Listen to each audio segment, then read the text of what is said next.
señorado, existe un consenso sobre la necesidad de hacer una reforma. Hay diferentes opiniones respecto al tipo de reforma que necesitamos.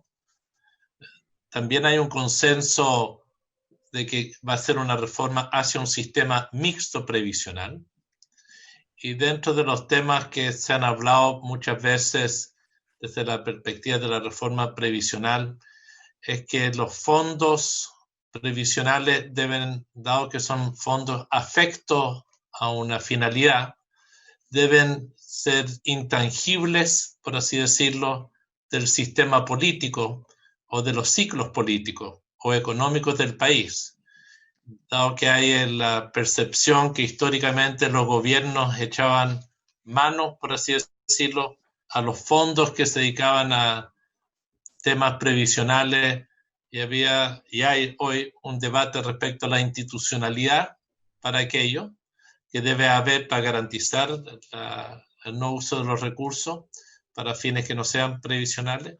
Y también está el debate que todavía no comienza, que tiene que ver con las reglas de inversión o capitalización que deberían tener los fondos a futuro, qué relación deben tener con políticas de desarrollo nacional, o si lo deben tener o no. Hago esta pequeña introducción junto con agradecerle su participación en este diálogo de hoy, el invitarnos a acompañarnos en esta reflexión que vamos a comenzar ya en forma sistemática en la Comisión de Trabajo del Senado para abordar la reforma de pensiones. Hoy en la coyuntura está el debate si se deben o pueden usar los fondos depositados en la AFP para enfrentar problemas de la coyuntura, de la crisis, de las crisis sanitarias más grandes que ha vivido la humanidad y sin duda la que nos ha golpeado más fuerte a nosotros como país. Sin más, quiero reiterarle, darle la bienvenida, ofrecerle la palabra. Entiendo que Andrés y Carlos están un poco más restringidos de tiempo porque tienen otro compromiso posterior. Me gustaría partir ofreciendo la palabra a José de Gregorio, con el cual iniciamos un debate, ofrecerle primero la palabra a él, después a Carlos, irnos alternando para asegurando que los primeros expositores estén entre los que tienen más restricciones de tiempo. José, bienvenido a la palabra. Muchas gracias, presidente. Muchas gracias a los senadores. Quisiera, y tal como lo testificó Francisco del Río al principio de esta sesión, decir que parte de estas reflexiones las he tenido con Andrea Repeto, quien no puede acompañarnos hoy día. Quisiera también decir que este tema es bastante delicado y, como decíamos en la previa a la reunión, es uno de los temas donde hay mayor discrepancia entre economistas que uno esperaría que piensen igual, y lo cual, por otra parte, habla bien de la profesión, que esto más que una posición política, que hay que tener en primer lugar una visión técnica de cómo funciona esto. Y para esto quiero hacer 3 observaciones relativamente breves. Primero, las pensiones en Chile son bajas, de manera que retirar fondos sin reponerlos es condenar a menores pensiones. Y el problema de pensiones, yo me atrevería a decir, era tal vez dentro de la agenda social del país el tema número 1. Por ello, cualquier mecanismo que piense retirar fondos tiene que contemplar la devolución de ellos para mantener niveles de pensiones mínimos, más lo que se puede hacer después en una reforma previsional. Por eso yo he pensado, y me pareció razonable desde que he visto las cosas del BID, cosas de la OECD, la experiencia de Australia o de países como Estados Unidos con los sistemas de préstamo de ahorro voluntario como 401k, sistemas de autopréstamo. El sistema de autopréstamo no es muy distinto técnicamente a un préstamo que me dé un banco, porque yo podría prestarlo a un banco, porque el banco me podría prestar, el gobierno podría implementar préstamos a través del Banco del Estado. Desde el punto de vista de la posición patrimonial neta del individuo, no es muy distinta. Si yo voy a jubilar, tengo la deuda con el banco o la tengo conmigo mismo, no me parece que sea algo muy distinto. Segundo lugar, el ahorro es para tener un nivel de consumo y calidad de vida con menos sobresaltos que los sobresaltos de los ingresos. Es lo que llamamos suavización de consumo en teoría económica, pero simplemente es para, el ahorro sirve para atenuar nuestras fluctuaciones de ingresos. Y obviamente la más importante es la vejez, donde uno deja de ahorrar. Y para evitar que en la vejez seamos pobres y todo lo que eso significa desde el punto de vista social, se obliga a la gente a ahorrar. Y se le obliga a retirar estos fondos de manera gradual para que la plata dure durante toda la vejez. Por eso a mí me parece una pésima idea lo que ocurrió en Perú, donde se permite que la gente saque todos sus fondos de una, o me parece también pésima idea lo que está dictando la Corte de Apelaciones, por ejemplo, de que la gente en la mitad de la vida por algún problema puede retirar todos sus fondos, pierde un poquito todo el espíritu. Sin embargo, y tal como lo señalaba el presidente, hoy día estamos viviendo tal vez la crisis sanitaria y de ingresos más grave de la humanidad que conozcamos y que vayamos a conocer, obviamente, en nuestro espacio de vida. Segundo lugar, también es importante entender que esto no ocurre por una falta de previsión o de alguna actitud poco seria de las personas, de la economía, de las autoridades. Esto es un fenómeno absolutamente ajeno a lo económico que por razones de salud nos obliga a todos a retirarnos a nuestras casas, lo cual para muchos significa perder todos sus ingresos. Y el tercer punto que me parece central es que el retiro, que hablar, y como se han escuchado propuestas, retiros con devolución del Estado, es regresivo y muy costoso. Si yo le digo a todos los ciudadanos, ustedes retienen el 10% de su fondo de pensión y se lo pago con un bono de reconocimiento, llamémosle como le llamemos, ese bono es lo mismo que hacer el gasto hoy día, ¿no es cierto? Y ponerle la plata hoy día. Eso podría ser superior a los 12.000 millones de dólares que se llegó a este acuerdo de fondos extra presupuestarios para COVID, estamos hablando de 20.000, uno podría acotarlo de 20.000 maneras, pero llegamos a 5.000, 6.000, ya sería la mitad de eso. Además, sería un subsidio tremendamente regresivo porque permitiría sacar más y compensar más a quienes tienen más. ¿Cuál es la idea que algunos hemos estado discutiendo? Y voy a partir yo por las cosas como más obvias de partida y sencillas.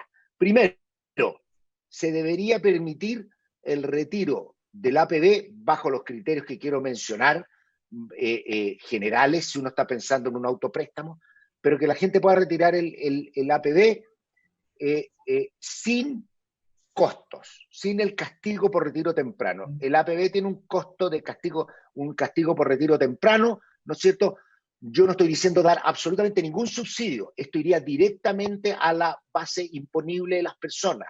O sea, esto sería completamente y con los mismos criterios que se apliquen a autopréstamos. Esto no es para licuar el APB, es simplemente para gente que lo necesita, está en su modalidad clase media, que se llama, o en la modalidad de ingresos más altos, ¿no es cierto? Y tiene un castigo. Ese castigo se podría excluir. Esto mismo también podría ocurrir con las personas que están en condiciones de hacer jubilación anticipada. Hay gente que ha acumulado mucho y que se le podría permitir el exceso que tiene, el exceso en el sentido de que lo que le permite tener la jubilación anticipada, que lo retire. ¿Por qué? Porque se supone que la jubilación anticipada asegura una cierta tasa de reemplazo, por lo tanto lo que está por encima, uno podría decir, también se podría retirar de acuerdo a los criterios que quiero mencionar ahora. En primer lugar, esto es para clase media que no tiene ningún tipo de ayuda. Este es un autopréstamo de última instancia, porque hay que tomar muy en serio el tema de empezar a licuar los fondos de pensiones y porque el argumento de que son para la vejez es importante. Es decir, es para gente que no tiene ingreso familiar de emergencia, que no está sujeta a la ley de protección de empleo y que no tiene seguro de desempleo, ni siquiera sujeto tampoco a la ley de honorarios. Para poder avanzar en esto es indispensable tener un mapa de la población que ha pedido ayuda, ¿no es cierto? Y todos, porque a mí se me ocurre que el universo con esto se achica bastante, porque hay mucha gente que está recibiendo los otros tipos de ayuda, tal como lo discutimos nosotros en la comisión de 16 economistas, podría la gente de repente elegir cuál es el mecanismo, pero hay que pensar que esto debería ser como una ayuda para la clase media que no tiene ningún tipo de ayuda, y por eso es algo de última instancia. Segunda condición importante, cualquier persona que se inscriba para esto, que quiera hacerlo, tiene que inscribirse en el registro social de hogares. Y esto es muy importante, porque eso permite cruzar los datos de pensiones, de trabajo, de los ingresos para hacer que además este crédito pueda ser devuelto a la misma cuenta. ¿Cuánto?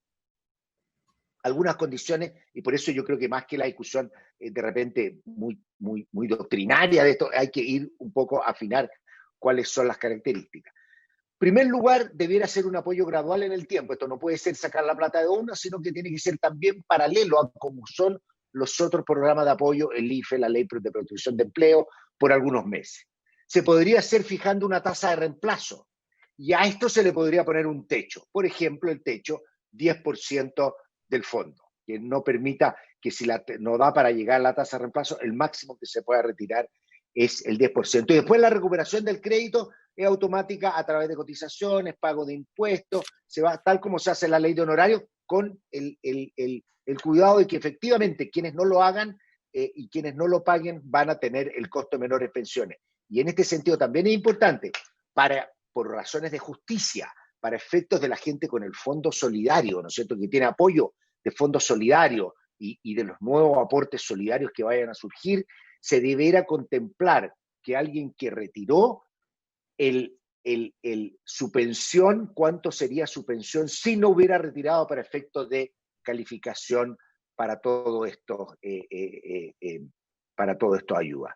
Y finalmente, un solo punto, el tema de ajuste financiero, yo creo que esto acota mucho, no me atrevería a decir números, pero esto acota mucho, estamos hablando, qué sé yo, de 4.000, 5.000 millones, podría ser a lo sumo, porque hay muchas otras ayudas. Creo que desde el punto de vista financiero habría que hacer algunos ajustes, pero el mercado lo podría absorber sin mayor inconveniente, en la medida que lo más probable es que esto se liquide desde fondos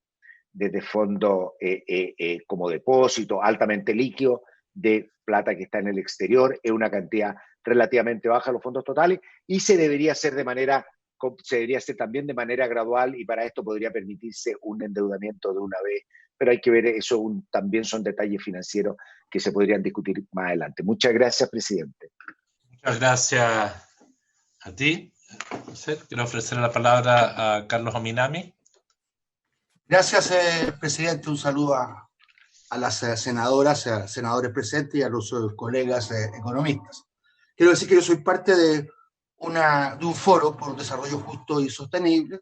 Estamos buscando en ese foro consensuar una posición común. Creo que estamos bastante cerca, pero no tenemos todavía una definición formal al respecto. Por tanto, yo voy a hablar a título personal.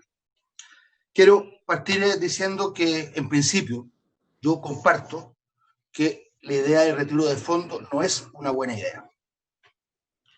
Si no hay, porque afecta a la pensión futura, si no hay una compensación a través de algún tipo de mecanismo.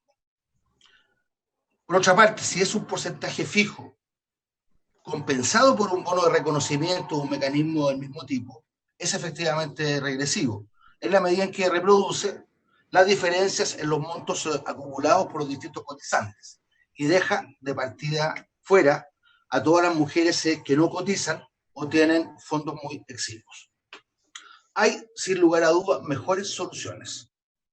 Una, la obvia, un IFE mayor. Un IFE quizás pensado más para capas medias vulnerables, y, por otra parte, mejorar y perfeccionar el subsidio de cesantía, ampliando su cobertura a los independientes. Esto supondría suplementar, más allá de los 2.000 millones de dólares que el gobierno comprometió, el Fondo Solidario del Seguro de Cesantía. Esto es, presidente, lo que están haciendo prácticamente todos los países que tienen los medios para hacerlo. Y yo destacaría que en el caso de Chile somos un país bastante peculiar, porque tenemos los medios y no lo hacemos. Las ayudas que Chile hoy día entrega se comparan bien con otros países latinoamericanos. Pero ese no es el único punto de comparación. Si los comparamos con la media de los países de la OCDE, estamos claramente muy por debajo.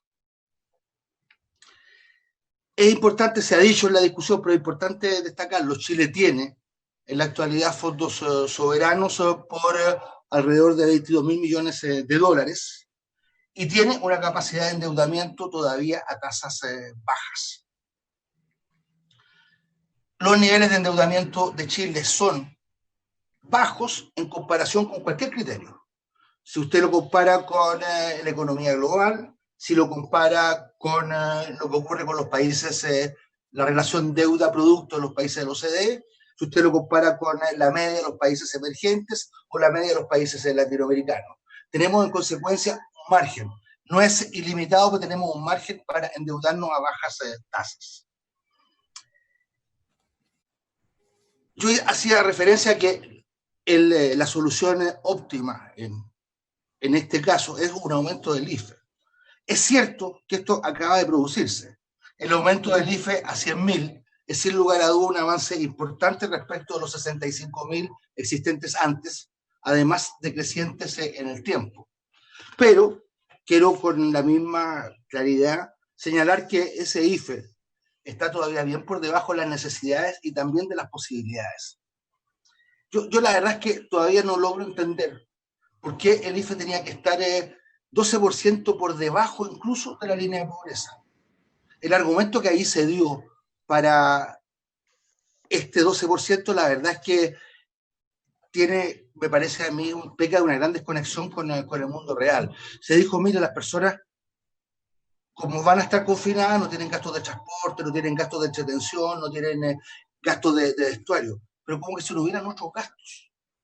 Por otra parte, y este es el problema que por lo demás estamos enfrentando, yo no veo por qué, si se buscaba también proteger no solamente a los sectores más pobres, sino que ampliar la cobertura hacia sectores medios vulnerables, no hay ninguna razón para que la línea fuera ya la línea de pobreza, incluso rebajada por un 12%. Entonces me parece a mí que este es el fondo del problema. Si esto se hubiese solucionado en ese cuadro, no estaríamos discutiendo esto. Ahora bien, como somos un país peculiar, que está enfrentado, como todos sabemos, a una emergencia extraordinaria, pasa a ser razonable lo que en otras condiciones no lo sería. Pasa a ser razonable un retiro parcial de fondos. Si el Estado no provee una mejor opción, es lógico que se plantee la posibilidad de retirar una fracción de los fondos en la medida, y esto es importante subrayarlo, presidente, en la medida en que es un ahorro propiedad del cotizante. En esto el sistema de capitalización individual está mostrando también sus propias contradicciones internas, porque obviamente en un sistema de reparto esta discusión no estaría planteada. A mí me parece ya que no es razonable y que tampoco es justo que no se le permita a una persona que tiene lo mínimo para sobrevivir o que no tiene lo mínimo para sobrevivir, que se le diga, mire usted, privilegie su pensión futura. Y sobrevivir es más que la canasta. Ese pago de arriendo, ese pagar deudas que si no se pagan a las personas le caen las penas del infierno, le puede salir la casa a remate, es la posibilidad de echar a andar un pequeño negocio, etc. Entonces, para ir terminando, cuando la sobrevivencia no está asegurada, la verdad es que tiene poco sentido hablar del futuro. En consecuencia, si el retiro es la única opción disponible, creo sí que, y para no afectar gravemente la pensión futura, debe ser un retiro muy acotado. Pienso, por ejemplo, en un retiro para que no sea extremadamente regresivo, que tenga un tope en torno a unos 4 ingresos mínimos, que tenga un mínimo de un ingreso mínimo, estamos hablando de más o menos 350.000 pesos, y creo yo que debería estar de alguna forma limitado a quienes han perdido los ingresos y han dejado de cotizar. A mí me parece completamente inaceptable que una persona joven que tiene 150 o 200 millones de pesos en su fondo pueda retirar a título del 10% 15 o 20 millones de pesos. Pero además, si no los necesita. Creo que habría que buscar algún tipo de mecanismo de reintegro. Podría ser quizás un mecanismo mixto, en donde el Estado reintegra una parte y el cotizante otra, y que sea un mecanismo que esté atado. Si el cotizante no reintegra, el Estado tampoco. En todo caso, y con esto termino, creo que hay que ser muy cuidadoso en el tema de los préstamos y el endeudamiento. porque un endeudamiento contraído en estas condiciones no va a tener legitimidad. Y desde ese punto de vista creo que es importante recordar la experiencia, la verdad, bien dramática de lo que ha sido el CAE en Chile. Gracias, presidente. Muchas gracias, Carlos, por tu presentación, tu punto de vista. Quiero ofrecerle la palabra a Jofre Ramos, agradecerle que haya aceptado nuestra invitación. Ofrezco la palabra y muchas gracias por acompañarnos.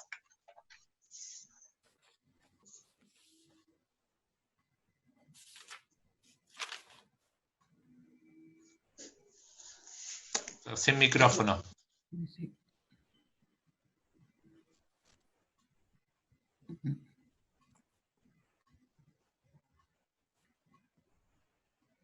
¿Qué pasa? Está sin micrófono, lo tienen controlado. Ahí sí. Ahí sí.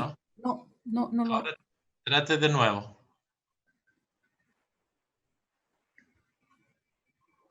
Ahí.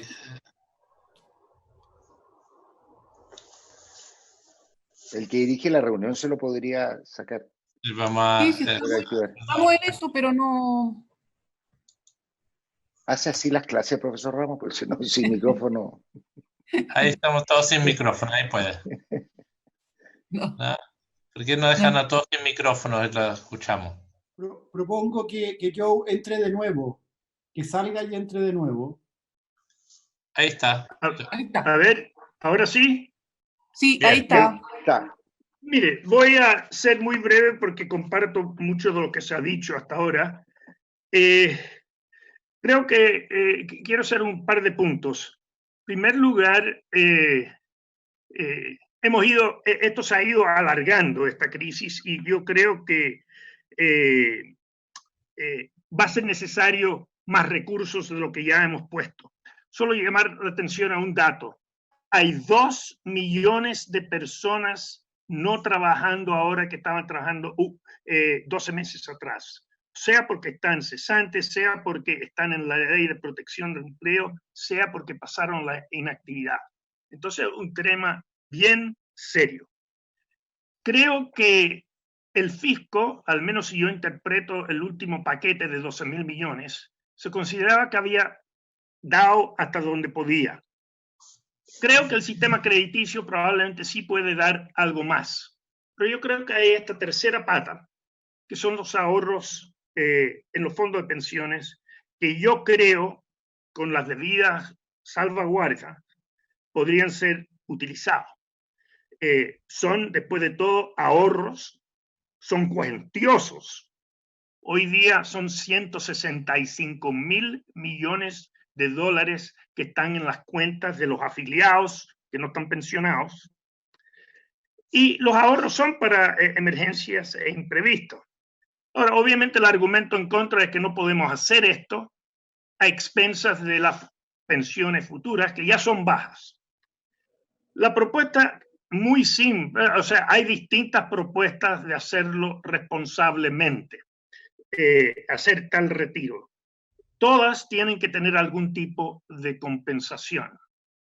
Comparto en buena parte lo que dijo la crítica que tanto Pepo de Gregorio como Carlos hicieron al retiro con un puro porcentaje, aun cuando se compense en el futuro, pues es extremadamente regresivo y los recursos son enormes.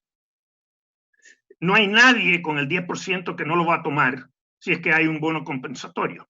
Y eso es 16.000 millones de dólares, más que el paquete actual. La propuesta que yo hago es una posible compensación que encuentro muy simple. Que se dé lo equivalente a extender la edad de jubilación de un año. ¿Cuánto? Si uno extiende la edad de jubilación de un año, sube la pensión. ¿Cuánto podemos retirar para que tenga la misma pensión que la que tendría si no hubiera retirado? Mi cálculo aproximado es que un año de postergación de jubilación equivale en promedio a 2 meses de sueldo.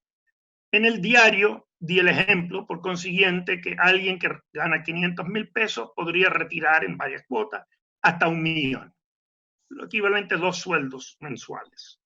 Obviamente, alguien que gane el ingreso mediano, 600, sería 1.200.000, y así fuera el caso. Por cierto, lo pondría un tope. Creo que uno no quisiera, por razones de equidad, que fuera demasiado alto tampoco. Los temores, no muy viejo para trabajar a alguien pasado los 65. Bueno, yo creo que con la extensión de la esperanza de vida, tal vez no todos están conscientes, el hombre que llega a los 65 vive hasta los 88 y la mujer que llega a los 65 vive hasta los 91. O sea, la calidad, no solo se ha extendido la esperanza de vida, sino también la calidad de vida de las personas a los 65. ¿Encontrarán trabajo? Bueno, no sé si saben, pero la efectiva edad de retiro del mercado laboral es 68 años para los hombres. Es decir, 2/3 de los que están trabajando entre 60 y 64 años siguen trabajando entre los 65 y 70. Lo hacen en gran parte porque las pensiones son bajas y por consiguiente siguen trabajando. Pero mi punto es que ya el mercado laboral se ha adecuado a este fenómeno y creo que va en esa dirección. Y déjame decir que el 80% de los que están trabajando pasados los 65 años, el 80% tienen trabajo a jornada completa y tienen una tasa de desempleo la mitad que el resto del país. Entonces, encuentro lo fundamental es el retiro que se compense. Mi cuestionamiento de los retiros con préstamos es que lo que dijo Carlos Ominami. Creo que esto va a ser visto como algo muy, o hay el riesgo que esto sea visto con poca legitimidad y dé lugar a pocos pagos. Es cierto que el castigo es que tienen una pensión más baja, pero eso es un castigo que tal vez no quisiéramos hacer en este momento. De tal modo, considero que esta propuesta mía, que no la única razonable, creo que es una forma simple y elegante de tomar el tema. Y por cierto, si la crisis fuera a perdurar aún más, uno puede replicarlo y extenderlo hasta los 67, o sea, en 2 años y no solo en 1. Pero esperemos que así no sea. Esa sería mi presentación, presidente. Muchas gracias, Joseph, por tu propuesta que nos hace a todos pensar. Quiero ofrecer la palabra a András Utov y después a los Rodrigos. Estás sin micrófono, András. Ahí sí. Gracias, senador. Bienvenido a todos los miembros de la comisión, a los senadores y a mis colegas. Yo soy de aquellos que me he definido como que a esto hay que ponerle paño frío y me alegra que hoy día veo que hay, en cierto modo, en la exposición de todos que me precedieron algo de eso. Quiero enfatizar lo que ya han dicho algunos, que aquí hay una pandemia que se sobrepone a otra. La mayor pandemia que tenemos en el mundo entero es aquella del envejecimiento y sobre la cual estamos creando y mejorando los sistemas de pensiones.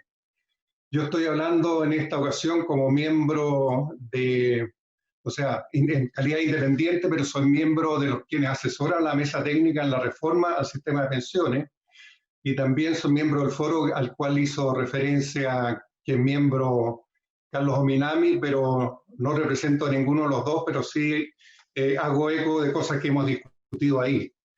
Yo quiero hacer argumentos normativos y de política. Creo que la Comisión tiene que tener conciencia de que lo que aquí se está haciendo es abriendo lo que se llama el uso político de los fondos de pensiones.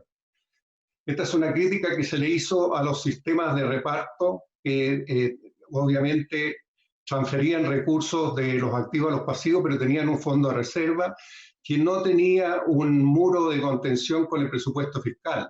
Y en consecuencia, cuando había necesidades de presupuesto fiscal, muchas veces usaron los fondos de reserva y no se devolvieron en la forma que debieron. Y en consecuencia estamos ante abrir nuevamente ese riesgo de los fondos de pensiones que hacer el uso político de los fondos. En este caso estamos hablando de que podamos usarlo para aliviar un riesgo que no estaba cubierto, que es el riesgo de la pandemia. Frente a esto, ya se han hecho ciertas medidas que llaman la atención, como que la ley 21.255 suspendió los aportes del Fondo de Reserva de Pensiones, la ley 21.227 autorizó que se utilice parte de los fondos de pensión, del Fondo de Reserva de Pensiones para los seguros de cesantía, y el boletín 13.56405 está aumentando la exposición al riesgo de los fondos de pensiones. Son todas medidas que van con el objeto de paliar la crisis de la pandemia a afectar el riesgo político del uso de los fondos. Entonces ese es un primer punto que ya hicieron referencia mucho, que yo creo que tienen que tener cuidado en la comisión. El segundo es que estamos en medio de una reforma del sistema de pensiones que va encaminada precisamente a no identificar el ahorro individual como algo que le pertenece al individuo, sino que para derivarlo hacia un sistema de ahorro colectivo y solidario.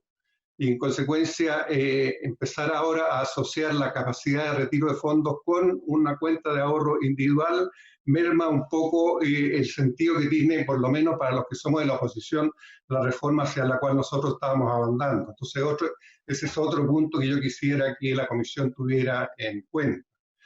Tercero, que ya lo han mencionado prácticamente todos los que participaron antes, nosotros estamos avalando aquí una política de autoridad y que en el foro hemos llamado casi de mezquindad del gobierno, en tanto a haber limitado el acuerdo nacional para abordar la pandemia en 12.000 millones de dólares, y existen capacidades para decir que eso podría expandirse y de ahí recurrir a ampliar el IFE hacia la clase media. Entonces, esa es otra tercera reserva que hago desde la perspectiva política. Y el cuarto, que no es menor, es que la mayoría de la gente, y si ustedes ven aún la gente de no más AFP, que está por cambiar el sistema, pero mucha gente piensa que una medida de esta naturaleza hace pagar el costo de la crisis a los trabajadores. En consecuencia, cualquier medida que se haga tiene que hacerse con una legitimidad significativa. Respecto a aspectos técnicos de cualquier medida de retiro de fondos, tal como la que planteo yo u otras que planteó también Carlos Ominami, yo creo que una cosa que hay que tener en cuenta es que esto implica materializar las pérdidas de los fondos de pensiones. Todas parten desde los niveles de los fondos a los cuales están ahora, y están a los niveles más bajos desde hace varios tiempos debido a la caída que tuvieron las bolsas.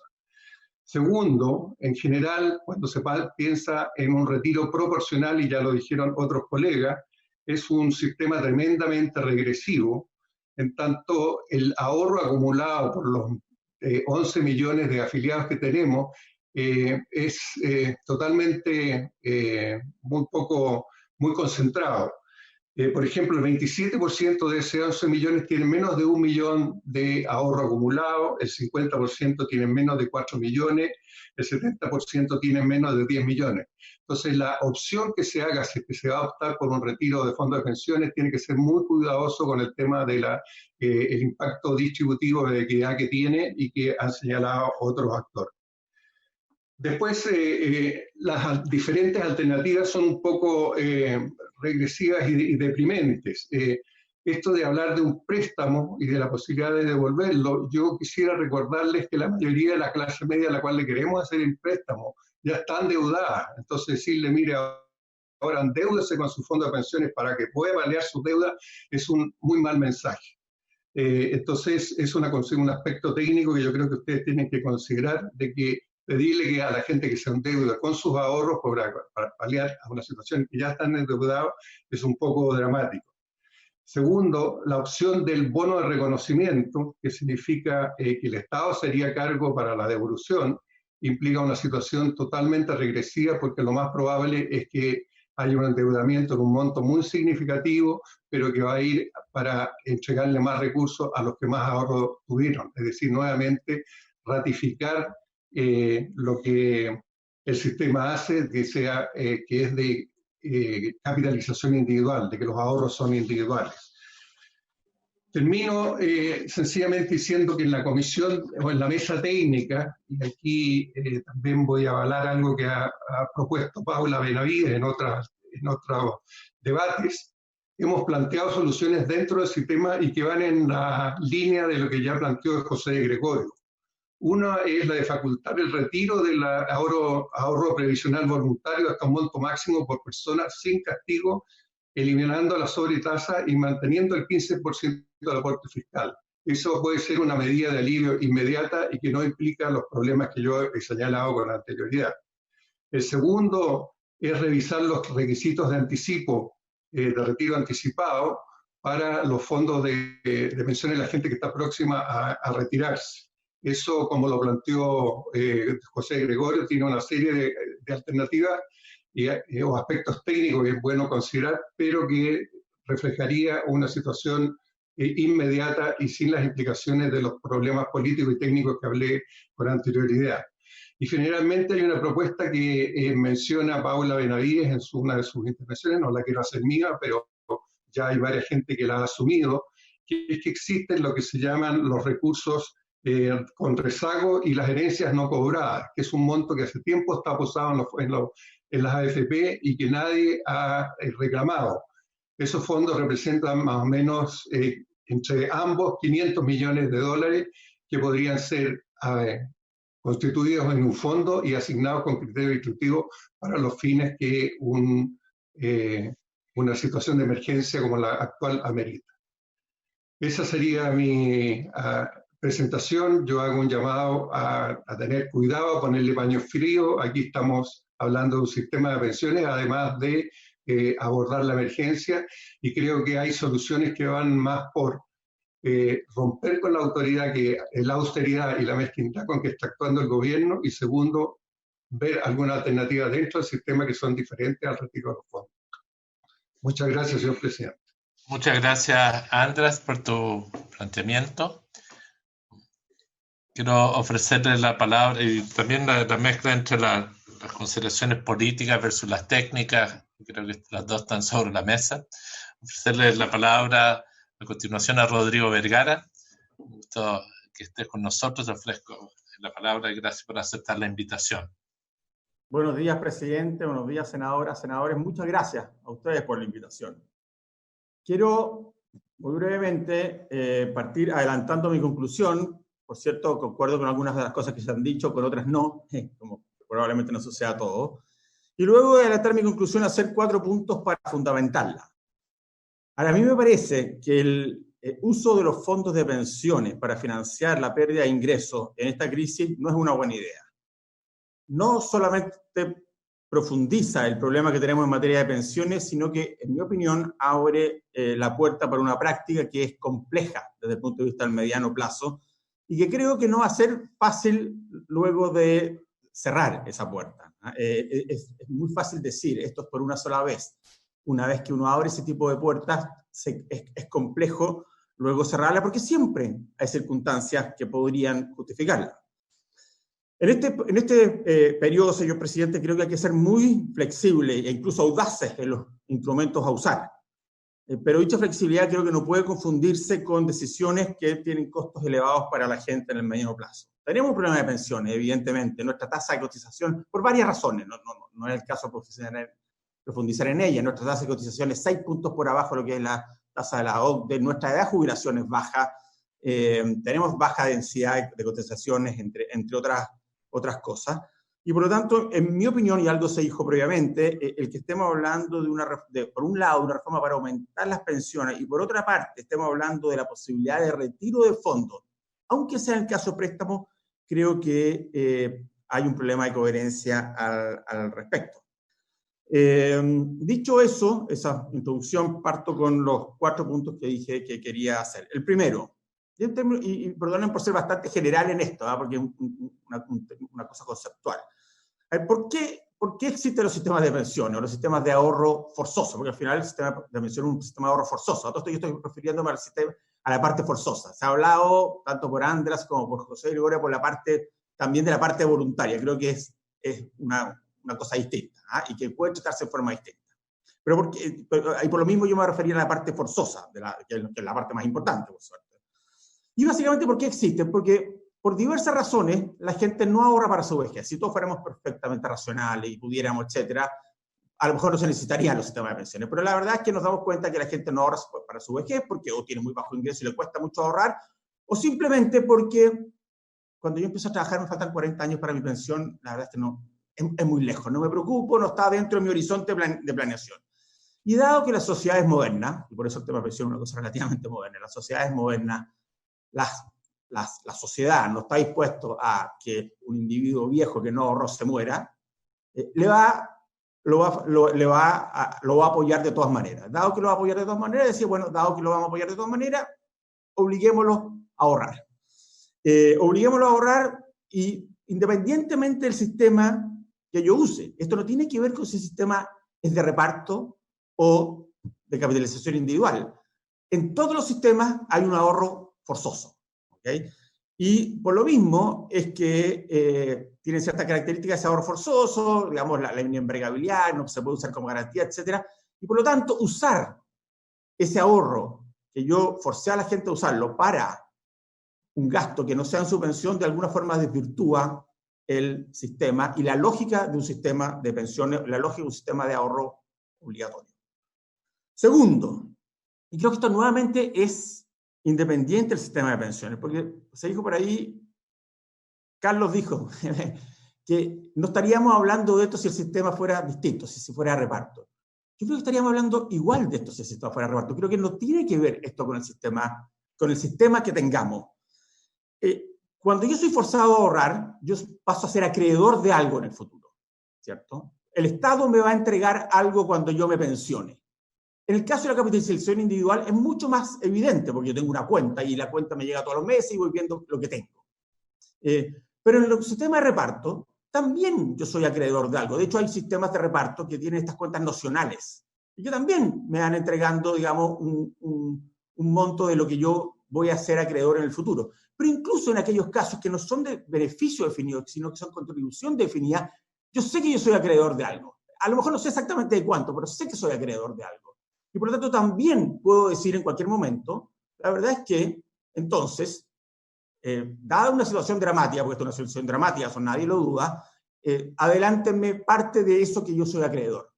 Entonces yo creo que eso para mí es importante, porque eso no tiene que ver con el sistema de pensiones, esto tiene con el sistema particular o específico de pensiones. Esto tiene que ver con los sistemas de pensiones per se, ¿ok?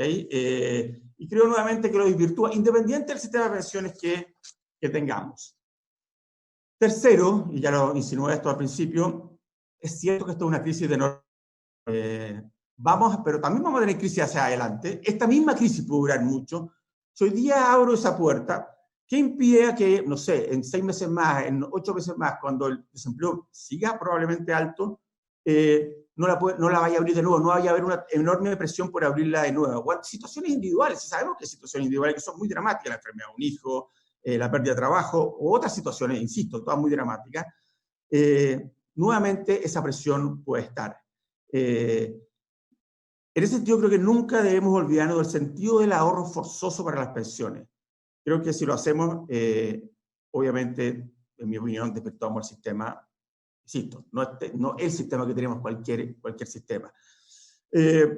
Además de eso, un tema que se ha dicho, muchas de las opciones que se han planteado son regresivas y además no necesariamente van a aquellas personas que más lo necesitan. Por eso que benefician más a aquellos que tienen acumulado más, que son o los que tienen más o los que llevan más tiempo trabajando, los que son mayores, más viejos. No tengo ninguna razón para suponer que ellos son los que requieren hoy día más apoyo. Ahora, habiendo hecho esos 3 puntos, quiero terminar con el siguiente. Creo que dado lo anterior, es una mala idea usar el sistema de pensiones. Pero también reconozco que tenemos un problema. Tenemos un problema porque hay un grupo de clase media, estamos hablando, y seamos bien claros, bien precisos en esto, de los quintiles superiores, probablemente de los 3 deciles superiores, estamos hablando de eso porque el resto accede a los mecanismos de apoyo que hoy día existen, al IFE y al Programa de Protección del Empleo. Hay un grupo de personas que han perdido su trabajo, han perdido su fuente de ingresos y requieren un apoyo temporal para pasar este periodo, ¿ah? Porque, insisto, no tienen acceso a los programas que se han implementado.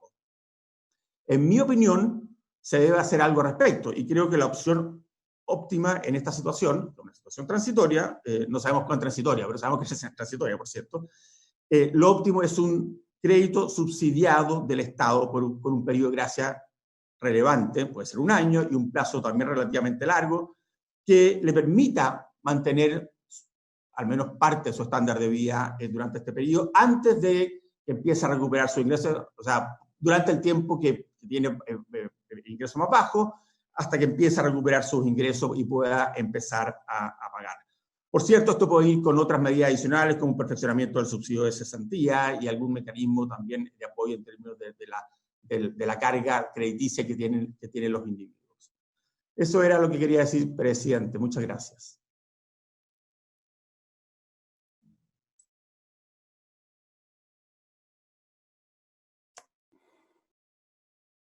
Juan Pablo, no te estamos escuchando. Ahí va, perdón. Muchas gracias a Rodrigo Vergara por tu planteamiento, y le ofrezco la palabra a Rodrigo Valdés, los tocayos ahí. Muchas gracias, presidente, y buenos días a todos los senadores y senadoras. Gracias por la invitación a esta reflexión. Creo que es bien útil hacer esta reflexión porque también nos adelanta cosas del tema previsional más en general. Ahora, a mí me gustaría partir con una reflexión de por qué estamos discutiendo esto, y creo que parte de lo que lo estamos discutiendo es porque más allá de los 12.000 billones, si son suficientes o no, yo creo que sí son suficientes. El problema es que no nos lo estamos gastando. El problema es que, por ejemplo, el mejora del seguro de cesantía, que es central para mejorar las tasas de reemplazo de las personas que perdieron su pega hace 2 o 3 meses, no es ley todavía. Y yo entiendo las demoras que hay en los procesos, pero yo haría un llamado muy fuerte a decir el arsenal que hemos armado no está desplegado todavía. Y creo que lo más urgente es desplegarlo, más que discutir cómo agrandarlo. En segundo lugar, creo que también es bueno reflexionar. Joe habló de 2 millones de personas que habían perdido su trabajo, y es cierto, es un gran tema. Pero también 7 millones tienen empleo. Y sería un problema empezar a mezclarlos. Con esas 2 reflexiones iniciales, déjenme hacer una presentación de 2 páginas, porque me gusta a mí tratar de usar alguna metáfora, siempre peligrosa, por cierto, sabemos el peligro, pero como para dejar el punto bien hecho, ¿no?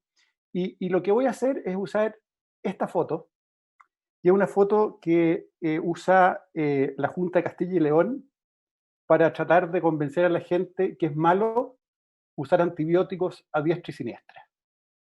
Usar algo para, si todos tuviéramos resfriado y a todos les damos antibióticos, claro, puede ser bueno al corto plazo, pero pucha que tiene costos en el mediano plazo. ¿Por qué hago este ejemplo? Porque creo que la herramienta que se está proponiendo es un poco de demasiado amplio espectro y por lo tanto peligrosa por varias razones. Si pudiese decir razones de por qué esto es problemático, déjenme elaborar en 5 temas. El primer tema, y ya algunos han mencionado esto, pero Rodrigo Vergara creo que el que lo dijo más en blanco y negro, digamos, es que una vez que se abre una puerta así, esta puerta, dice la experiencia internacional, no se vuelve a cerrar. Las pensiones se van a licuar al final inexorablemente, no completamente posiblemente, pero esto va a hacer una puerta que va a ser muy difícil de cerrar posteriormente. El segundo tema, y algo el gobierno ayer dio unos datos, pero creo que sería bueno empezar a abrir datos desde el Estado para poder hacer trabajo desde la academia respecto de esto es, ¿a quién estamos llegando con esto? ¿Cuál es de verdad el universo que se intenta ayudar? Pues ya tenemos, como se dijo, el IFE 1, el IFE 2.0, tenemos el seguro de cesantía, que creo que es central en el tema que estamos discutiendo, tenemos los créditos para honorarios. Entonces la pregunta es, los que no están entre ellos, ¿quiénes son? Primero veamos cuántos son, y segundo veamos, ¿tienen fondos relevantes? Yo creo que es muy difícil permitir que solo ellos giren desde el sistema de AFP en un caso en que se arme un crédito de esta forma. No veo políticamente posible ese dique. Pero bueno, capaz que se pudiera armar. Pero la primera pregunta es, discutamos con números. Por ahora creo que estamos lejos de saber a quienes se intenta ayudar. Se ha hablado harto, y esto es cierto, de gente de, entre comillas, clase media. Pero creo que es bueno empezar a ponerle números a la distribución del ingreso en Chile y a quienes nos referimos con esto. Y aquí tengo dos números súper simples. Cuando uno habla del 10% más rico de Chile, está hablando de gente que gana 1.400.000 pesos o más al mes. Y cuando habla de 2.400.000, habla del 5% más rico. Entonces, porque se hablan de casos a cada rato, ¿no? Esta persona que tenía un trabajo así, lo perdió. Bueno, pero estamos hablando de gente que está muy alta en la distribución del ingreso. Y por lo tanto, el tema de ayudas a este grupo creo que hay que tratarlo con sumo cuidado. La pregunta de fondo es por qué no están en el seguro de cesantía. Y yo creo además que el seguro de cesantía, si se va a hacer algo, creo que por ahí va el camino un poco más promisorio. Y eso me lleva al cuarto punto. Yo creo que hay que buscar soluciones que no sean de tan amplio espectro como el tema de que estamos tratando de los antibióticos, ¿no? Con esto, sin embargo, yo creo que hay una tensión que está subyacente en todo lo que estamos discutiendo, que no hemos sido capaces de explicitar ni solucionar, que es que a veces queremos un mínimo y a veces queremos una tasa de reemplazo. Entonces, qué sé yo, Carlos Minami decía, ¿por qué no más de 400.000? Bueno, mucha gente ganaba menos de 400.000 en una familia antes. Pero es cierto que alguien que gana 800.000, 400.000 es la mitad. ¿Cómo hacer esto? Es complejo. Pero en el seguro de cesantía hay ya reglas que se hacen cargo de esa atención. Y por último, para terminar, un quinto tema que yo creo que es problemático es que yo creo que avanzar en algo así va a dificultar bastante una posible reforma. Y yo tengo la impresión de que una reforma de pensiones es, primero, urgente, en segundo lugar, es el único proceso de los temas grandes que tiene un tiempo suficiente de maduración y que es posible de hacer en el corto plazo. Todos los demás temas grandes que la sociedad aspira a que haya soluciones están verdes. Y por lo tanto, creo que es el único que el mundo político, el mundo técnico, el mundo de la élite puede mostrar que es capaz de avanzar en los próximos meses y temo que hacer un cambio como el que se está proponiendo en estos giros puede complicar esa reforma. Eso, presidente, era lo que quería discutir con ustedes. Muchas gracias.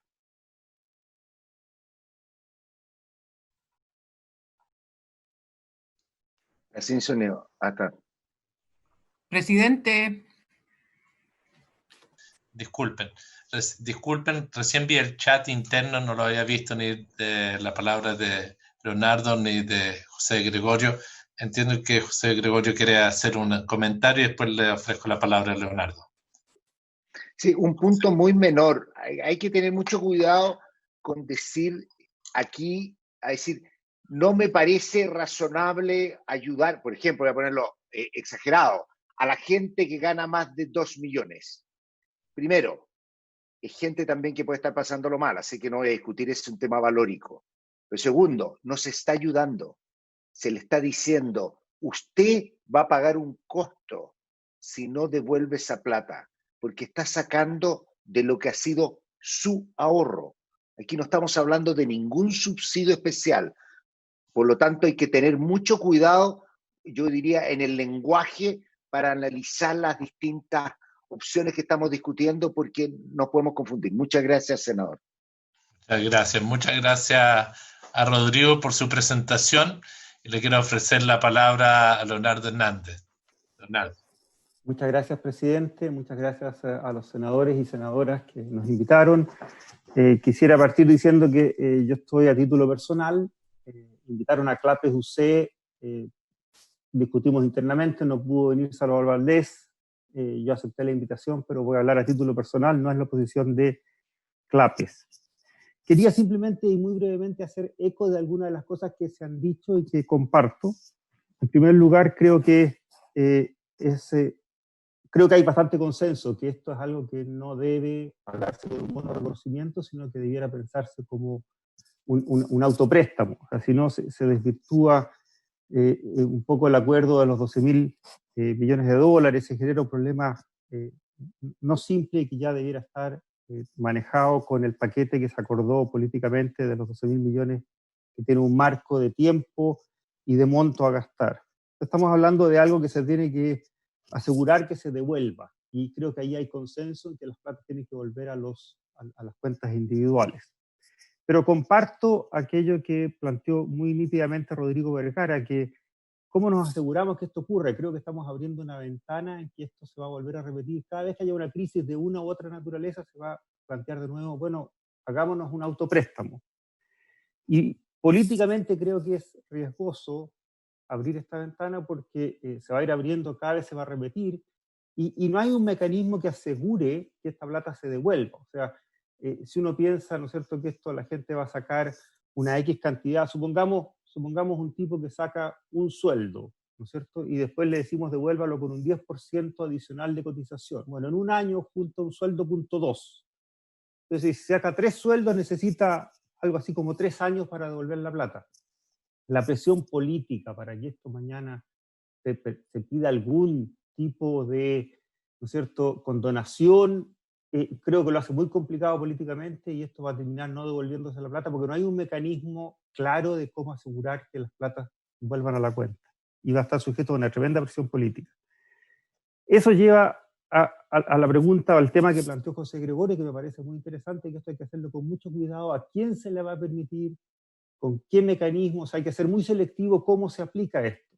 Pero si somos capaces de hacer ese mapping, si somos capaces de hacer ese mapa exacto a quiénes, bueno, si tenemos ese mapa, a lo mejor podemos diseñar un mecanismo fiscal que esté dentro de los 12.000 millones de dólares, y se hace un paquete especial dirigido a eso, y no desmantelamos o no corremos el riesgo de desmantelar el sistema de pensiones, que creo que es un riesgo alto, que tendría mucho cuidado en avanzar en esa dirección. Si a uno lo aprietan y dicen, bueno, hagámoslo con plata en las pensiones, creo que la política más viable podría ser la que propone Joseph Ramos, que es agregar un año ¿no es cierto?, atrasar en un año la jubilación para aquellas personas que saquen sus fondos. Pero de nuevo, si una persona, piensen ustedes que la tasa de cotización actual de 10%, trabaja un año más, junta 1,2 sueldos. O sea, por cada sueldo que saque hoy día para la emergencia tiene que trabajar un año más aproximadamente. Son números redondos, o sea, hay que hacer la matemática bien.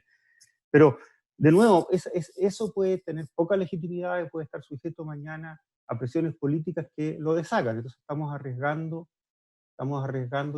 licuar las pensiones. Creo que es más razonable, si vamos a hacer el mapa bien de quiénes necesitan ayuda y cómo, diseñemos un buen mecanismo que esté dentro del paquete fiscal de los 12.000 millones y no corremos el riesgo de desmantelar o debilitar el sistema de pensiones, que por cierto es perfectible, tiene problemas, pero yo no lo pondría, en esta coyuntura no lo pondría a prueba porque creo que corremos un riesgo muy alto. Muchas gracias, presidente, eso era todo lo que quería agregar.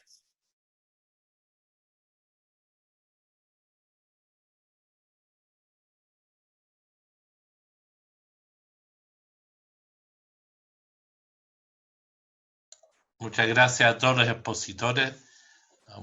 Creo que ha sido un tremendo aporte a la comisión. Quiero saludar a la ministra del Trabajo que se incorporó, a María José Saldívar, también a la señora Andrisa Berger, que pudo incorporarse también, una de las integrantes de la Comisión de Trabajo y Previsión Social, a la senadora Allende. Para nosotros, al senador Galilea, que se incorporó reemplazando también al senador Alaman. Para nosotros este es un debate sustantivo. Nosotros la próxima semana ya retomamos el debate de la reforma del modelo de pensión en nuestro país. Entendemos que este debate de usar los fondos depositados en la administradora de fondos de pensiones no está asociado a una mirada sobre la reforma de pensiones. Está más bien mirada frente a una necesidad producto de la pandemia social y económica que se está viviendo. Y por ello era para nosotros fundamental escucharlos a ustedes.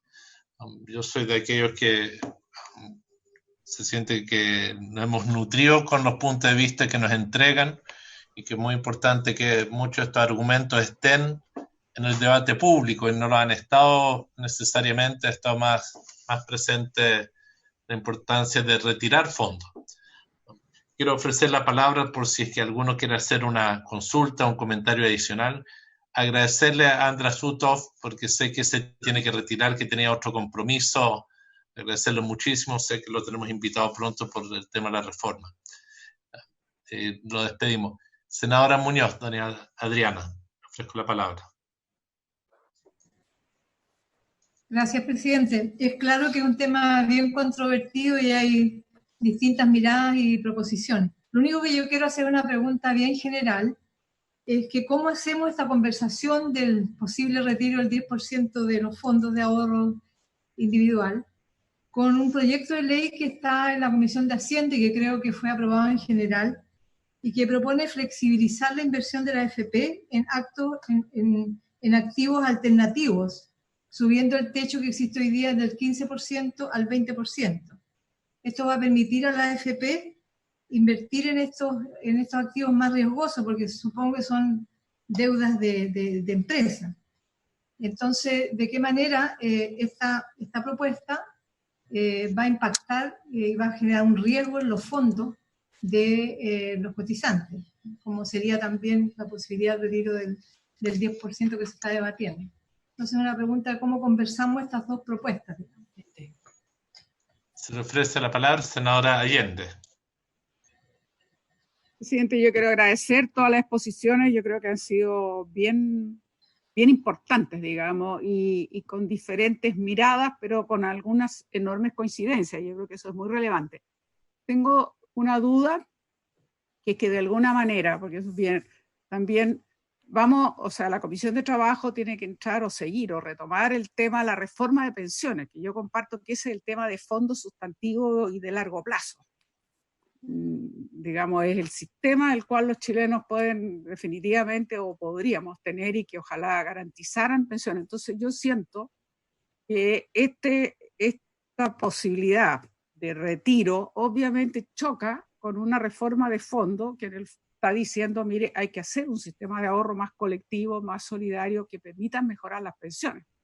O sea, a mi modo de ver, ahí hay una cierta contradicción que es imposible soslayar. Eso es lo primero. Lo segundo, yo creo que aquí hay un tema que se tocó y que es bien potente y que quizás habría que también tener más claridad. Aquí se ha dicho por varios opositores. Primero, tenemos que saber de qué universo estamos hablando. Números reales. No sabemos a cuánta gente en principio va a llegar el IFE 2, cuántos realmente se acogieron o pudieron acogerse al IFE 1 y a los otros mecanismos que se han entregado. Y eso tenerlo de la mano con el gasto real, creo que lo dijo Rodrigo Valdés, si no me equivoco, cuando dijo, bueno, seamos claros de saber, a mí, dice Rodrigo Valdés, si no lo entendí mal, los 12.000 me alcanzan, pero siempre que se distribuyan, y yo siento que no se han gastado. Entonces yo creo que estos dos temas son súper importantes, claridad en los números y claridad del gasto real que ha hecho el gobierno hasta ahora, porque también es cierto que nada de esto, no sé si nada de esto, pero por lo menos esta discusión sería mucho menos comilla dramática, digamos, si se hubiese efectivamente hecho gastos mayores en el IFE 2 o en el IFE 1, en fin, que de alguna manera hubiese acogido no solo a los sectores más vulnerables, que desde luego eran muy necesarios, y los informales, que pocos se han cubierto, pero sobre todo ahora a otros sectores. Entonces yo creo que estas dos cosas,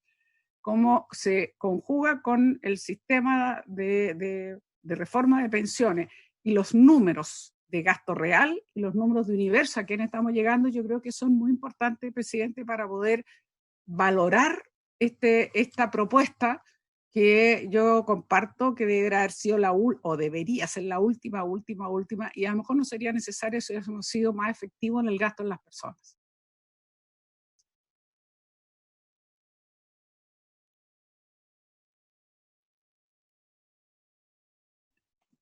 Micrófono, presidente. Muchas gracias, senadora Allende, y por su consulta, a la senadora Muñoz por la agudeza de su comentario, porque es cierto que el Ministerio de Hacienda, sin querer queriendo, está también perforando el modelo de pensiones hoy con las reglas de inversión. Algunos están planteando de que los fondos del administrador de fondos de pensiones deberían ayudar a las pymes.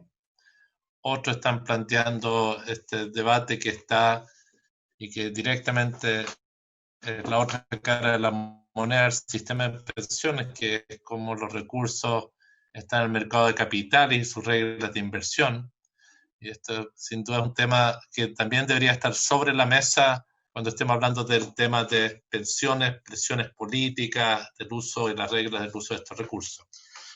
Quiero darle la bienvenida a Claudia Sangüesa. Había avisado de que iba a tener dificultades en incorporarse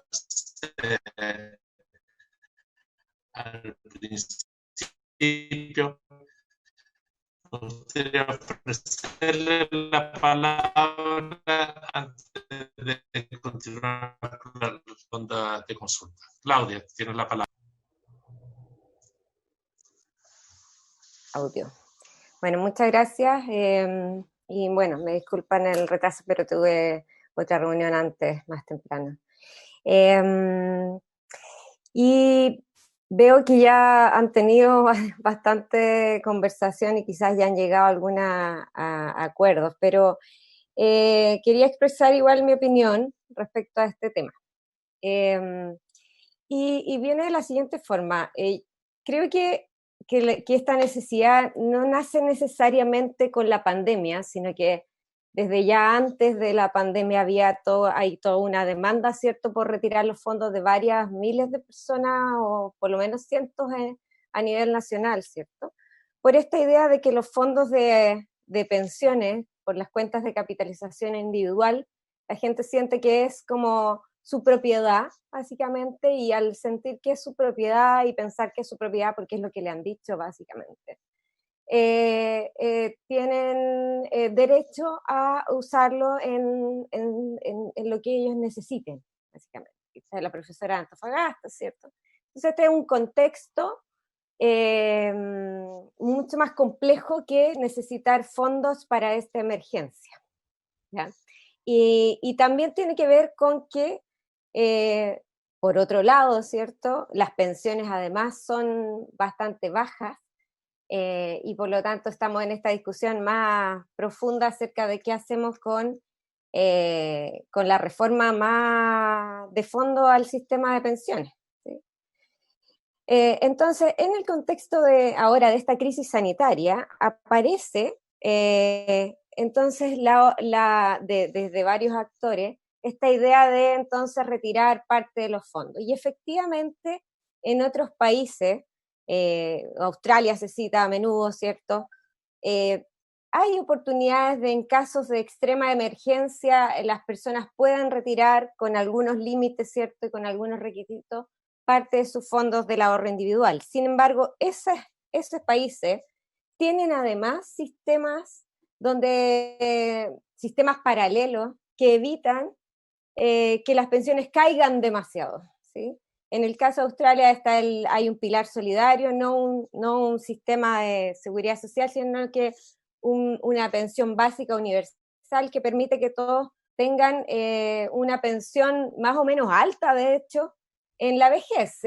Yo estuve mirando algunos datos y eso corresponde a más o menos 400.000 pesos cada 2 semanas para una persona que vive sola. Obviamente Australia es un país más rico, ¿cierto? Pero eso ya es bastante, y las tasas de reemplazo, de hecho, para personas de menores ingresos también es bastante alta por eso mismo, porque la pensión universal es bastante alta. Y en el caso nuestro no es tan así. La pensión básica solidaria además está focalizada en el 60% más vulnerable, ¿cierto? Y ya ha aumentado, está en 150.000 pesos ahora recién, ¿sí? Y el APS, que también es importante gasto, ¿cierto? Un importante apoyo, tampoco es universal y está focalizado también en el 60% más pobre. Entonces eso como contexto. Entonces, cuando decimos que estas cuentas de ahorro podrían usarse para suavizar el consumo durante la vida, básicamente, es porque estamos pensando que entonces no son el componente más relevante de nuestro sistema de pensiones, porque si no, no podríamos estar asumiendo que entonces las personas pueden efectivamente suavizar consumo y después llegar a la vejez y no tener fondos para pensionarse. Entonces, diría yo que como que esto revela básicamente una vez más que nosotros necesitamos un componente paralelo del sistema de pensiones que sea importante, que sea relevante para asegurar pensiones en la vejez, y además revela que este sistema de pensiones basado en el ahorro individual no sirve como único sistema de pensiones porque la gente lo quiere usar para suavizar el consumo. Y eso es lo que está pasando hoy día. En paralelo, ¿cierto? Tenemos una política hoy día de gasto público que lamentablemente no ha llegado de manera efectiva a los sectores de clase media, que finalmente son los sectores que podrían verse más beneficiados por el retiro de los fondos, porque además pensemos que están mal distribuidos en la población. Entonces, las personas que más tienen ahorros ahí probablemente son las personas que tienen contratos, ¿cierto? Que han tenido una densidad de cotizaciones más o menos importante. Que no son que además eso puede estar muy correlacionado además con acceso al seguro de cesantía, ¿cierto? Sin embargo, igual esto aparece, no es reemplazo, ¿cierto? Es complemento, básicamente. Y por lo tanto, son esas personas las que no ha llegado el gasto público hoy día, las que podrían verse más beneficiadas con esta suavización, con este acceso a un porcentaje del retiro de los fondos. Entonces, yo lo que he estado pensando, y también lo hemos estado pensando con otro grupo de economistas, ¿cierto?, que está apoyando a los parlamentarios del Frente Amplio, es que básicamente quizás necesitamos un plan de emergencia para la clase media, necesitamos aliviar los gastos en deudas, por ejemplo. El Banco Central ya tiene cómo proveer liquidez en el sistema y podrían postergarse muchos pagos de deudas que existen hoy día, los pagos de créditos hipotecarios, y eso además repercutir en quizás los arriendos de personas, los arriendos de propiedades cuyos dueños no tienen que pagar el crédito hipotecario también puedan disminuir, ¿cierto? También puede mejorarse mucho el ingreso familiar de emergencia. Nosotros, por construcción, tanto la propuesta de la oposición como la propuesta final que se aprobó, está bien focalizada también y no llega a un porcentaje tan grande de la población, al 34% aproximadamente, porque es un ingreso mínimo garantizado, básicamente. Y pocas personas tienen un ingreso mínimo, o pocas porcentaje de la población tiene un ingreso mínimo menor a 100.000 pesos per cápita, o incluso la línea de la pobreza también, 114.000 pesos per cápita, ¿no? Por definición, 8,9%, obviamente ahora es más porque más gente ha caído bajo ese mínimo, pero no mucho más, a lo más el 15% de la población. Para llegar hasta el 80%, que uno diría donde está la clase media, y de hecho uno diría está entre en realidad el decil 5 y el 9, ya, pero para llegar incluso al 80%, el ingreso per cápita del hogar que está en el percentil 80 es 375.000 pesos per cápita. Y por lo tanto estamos pensando en otro nivel, ¿ok? Una forma es extenderlo como lo hizo Estados Unidos, ¿cierto? Dar el subsidio suma fija hasta el percentil 80. Y otra forma, ¿cierto? Sería hacer un diseño estilo aporte previsional solidario, donde el subsidio empiece en 100.000 pesos, ¿cierto?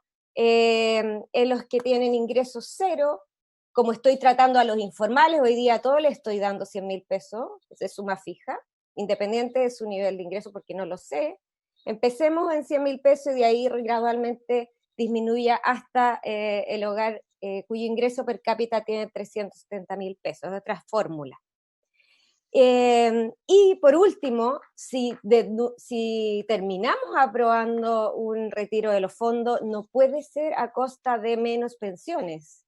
Tiene que ser una oportunidad para construir, quizás, esa es la propuesta que estamos conversando, ¿cierto?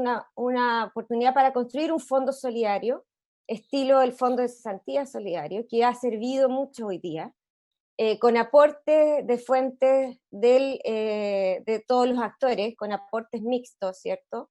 Tanto del Estado como del empleador hoy día, y en el futuro podría ser también una oportunidad para que los trabajadores contribuyeran, y entonces hacer un fondo, pero hoy día pensamos en el aporte del empleador y el aporte del Estado, un fondo de solidaridad, un fondo de pensiones solidario, ¿cierto? Un fondo solidario de pensiones, que pueda ser una fuente de recursos para tener este sistema paralelo que pueda complementar, tal cual lo hace el Fondo Solidario de Seguro de Cesantía, las pensiones que vienen de la capitalización individual, que van a ser insuficientes y pueda llegar a niveles mínimos que se puedan definir, ¿cierto? Esa es mi opinión. Muchas gracias, Claudia. Muchas gracias a todos los expositores. Ofrezco la palabra a los colegas. Carolina. Presidente, súper breve, solamente agradecer, yo creo que hemos tenido una súper buena sesión y creo que Andra fue el que dijo, en el fondo pongamos la pelota en el piso, y yo les agradezco a todos también eso, en el fondo creo que es la forma en que hay que asumir este debate, y hay coincidencia en todo, en el riesgo que esto significa, en la inconveniencia que disminuyan aún más los fondos de pensiones y con las consecuentes pensiones, ¿no es cierto?, de las personas, pero también asumir un tema que está hoy día en distintas iniciativas. Así que valorar este espacio. Lo segundo, yo creo que es bien importante cuando hay propuestas que generan expectativas en la gente que además lo está pasando mal, el hablar con franqueza de lo que significa, y creo que se han entregado en esta sesión datos que nos ayudan en eso. Yo digo esto como el realismo mágico que se genera, ¿no?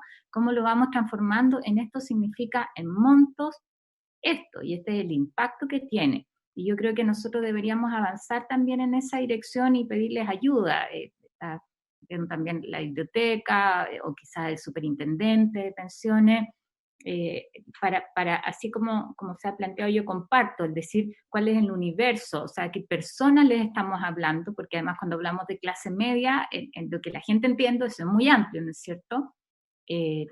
O sea, unos son los beneficios que ya se están desplegando, que tal cual como decía Rodrigo Valdés, me parece todavía no se despliegan completos, o sea, no los vemos, pero también decirle con claridad a la gente, o sea, un retiro de un monto significa esto, y respecto de los fondos de pensiones y los montos que tienen, que fue un poco la línea de lo que planteó Andras en su exposición.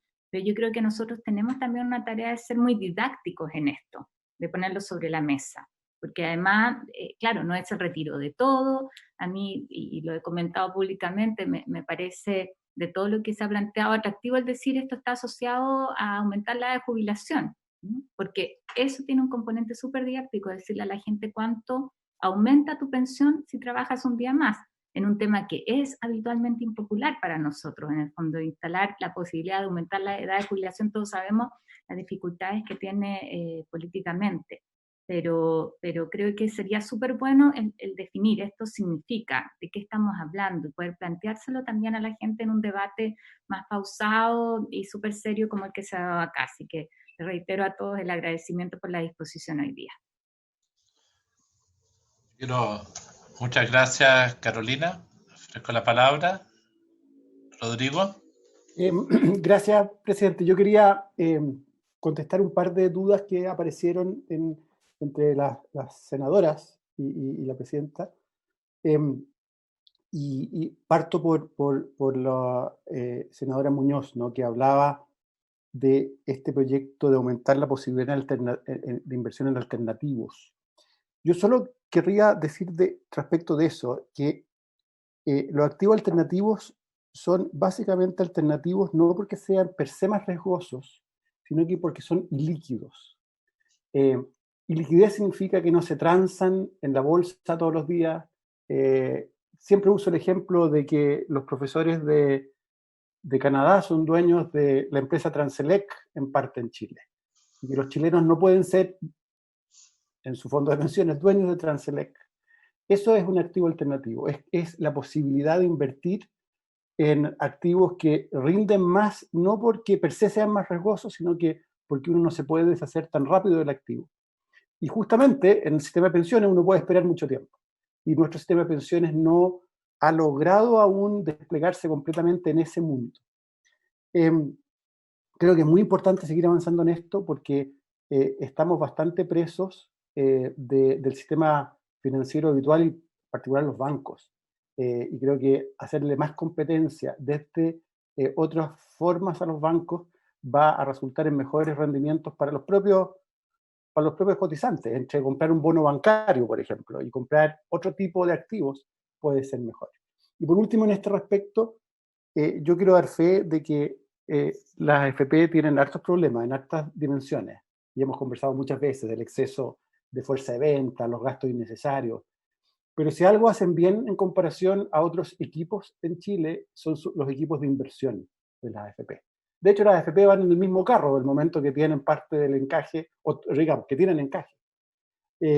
Y de verdad son equipos que son un lujo dentro de Chile. Por lo tanto, yo creo que entregarles un poco más de confianza a ellos para manejar estos activos es importante. Incluso va a ser lo mismo cuando tengamos, si somos capaces de formar un sistema colectivo, con un fondo colectivo, que también va a haber que administrar y que también va a haber que sacarle millaje a eso.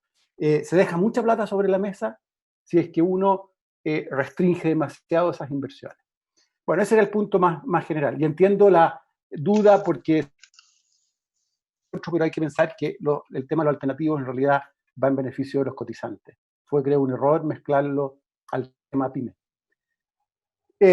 Respecto de la senadora Allende, yo quiero ser bien preciso.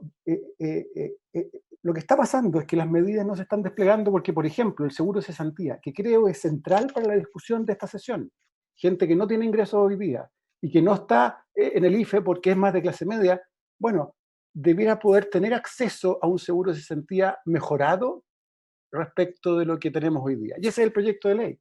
Y capaz que haya que aliviar formas de entrar, capaz que haya que incluir más, por ejemplo, tasa de reemplazo si es que la plata viene del fondo propio. Imaginen una persona que no está pudiendo acceder al seguro de cesantía porque no cotizó los últimos meses, pero sí tiene un montón de plata en posada, porque alguna vez cotizó y se cambió de trabajo voluntariamente. Bueno, esa persona capaz que deberíamos dejarla sacar más de su cuenta propia.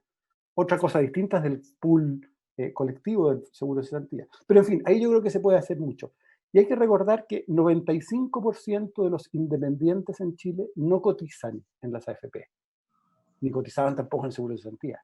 Entonces también pensar que vamos a llegar a un mundo muy grande con esto de la AFP que no está protegido por los otros elementos puede ser exagerado.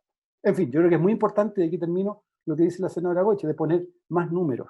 Y en esto una solicitud, yo creo que, por ejemplo, el registro social de hogares no es público por buenas razones, pero uno podría hacer muestras aleatorizadas, sin identificar, por supuesto, quiénes están detrás, pero necesitamos más datos para una discusión más completa. Y, por ejemplo, yo sé que la Claudia acá, sé que la Andrea Repeto, sé que la Claudia Martínez, en un fin de semana, si les pasan datos, hacen una radiografía mucho mejor que la que tendríamos hoy día. Y eso ayudaría muchísimo.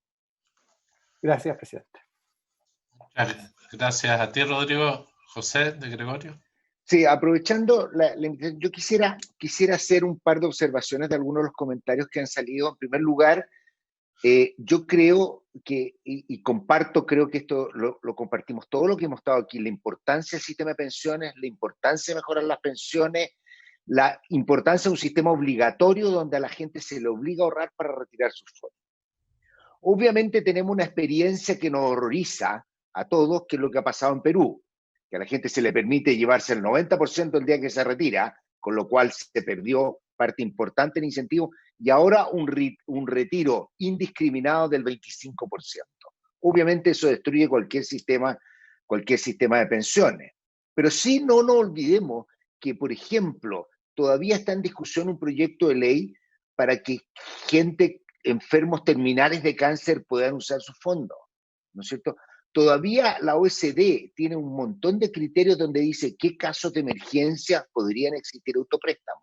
Como decía Claudia Sangüesa, teniendo un mucho mejor sistema de pensiones, el sistema australiano, permite sacar un monto significativo del superannuation, ¿no es cierto? Y ese sin devolución porque tienen buenas pensiones. Por lo tanto, parte de la discusión del tema de pensiones también en algún momento puede ser pensar qué hacer en la emergencia. Ahora, lo que sí me preocupa es que los tecnócratas, digamos, esto tiene un problema político serio, y los políticos quieran entender la técnica. Hay como una paradoja. Pero lo que ocurre entonces, nosotros decimos, esto es un riesgo, porque abrir un poquito la puerta, o sea, la verdad que yo creo que primero uno, sí, con experiencia podría decir, porque también se propone que se dé un crédito a la clase media. De nuevo, un crédito que lo pague sin subsidio, pensemos que le ayudamos con un crédito traspasándole y se cobra automático. No es muy distinto de una opción en la que pueda sacar parte de los fondos, al menos desde el punto de vista de su riqueza neta, es cero la diferencia. Y ese también se puede discutir después que se condone como el CAE. Yo creo que ahora que también tengamos, o sea, yo creo que esta es una reflexión como general. Parte de lo que nos pasó en la crisis social fue porque nunca queríamos abrir la puertecita y estaban echando la puerta atrás mientras tanto. Y yo creo que es una cosa que tenemos que estar muy en serio, quienes creemos en estas cosas y en tener un buen sistema de pensiones, en tener un sistema económico que funcione. Y aquí también hay que tener cuidado. Si nosotros decimos, no, pero demos un préstamo a través de los bancos, claro, ahí va a venir la discusión, ¿cuál es la comisión que se va a llevar el banco? Yo no estoy seguro ni siquiera que sea mejor. Así que, y Rodrigo, y esta es una discusión que hemos tenido hace semanas, desde que empezó esta discusión, no sabemos los números. Y ayer apareció que el ministro de Desarrollo Social diciendo que tenían un buen mapa de toda la situación de los hogares y las familias. Y obviamente hay familias, y como decía Rodrigo Valdés al principio, que probablemente estén en el 90% que no tienen ni un acceso y que perfectamente podrían recurrir, si tienen ahorro previsional voluntario, si hay condiciones de jubilación anticipada a retirar fondos o a otorgarse un autopréstamo si no tienen ningún otro tipo de ayuda. Yo no creo que esto sea extremadamente masivo, porque creo que hay mucha otra ayuda que deberían estar recibiéndose y ojalá se estén recibiendo. Eso era ahí. Sí, esto era lo importante. Muchas gracias a todos. Don Rodrigo Vergara. Gracias, presidente. Muy breve.